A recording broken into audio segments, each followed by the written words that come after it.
Pour fabriquer une barrique de vin, il faut des chênes mérins vieux de 200 ans. Mais on n'en utilise qu'une infime partie, à peine 20%, pris au cœur de l'arbre.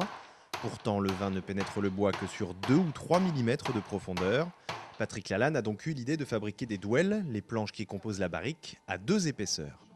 J'ai allié une lame de chêne noble à l'intérieur, qui a la même propriété que le mérin, à savoir qu'elle a été séchée et essuyée pendant 30 à 36 mois à l'extérieur. Et à l'extérieur, une autre lame de chêne qui est plus quelconque. Et donc ça nous permet d'économiser 50% de bois noble. Deuxième conséquence économique, cette fois le prix. Avec ce procédé, les barriques coûtent 25% de moins que celles fabriquées de manière traditionnelle, soit environ 450 euros.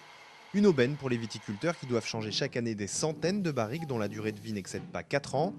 Dernière particularité qui a séduit les viticulteurs étrangers cette fois, toutes les douelles qui composent la barrique sont strictement identiques. Les fûts peuvent donc être transportés, démontés et remontés sans l'aide d'un tonnelier.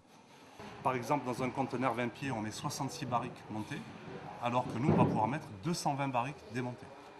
Donc pour le client final, ça représente une économie notoire de transport. Reste maintenant à convaincre le marché national, traditionnellement réticent aux innovations. L'essentiel des ventes de cette tonnellerie se fait en effet à l'export, comme en Argentine, au Chili ou encore en Inde. Mais la crise économique n'a pas épargné le secteur, donnant un peu plus de poids aux arguments écologiques et économiques de cette barrique en kit.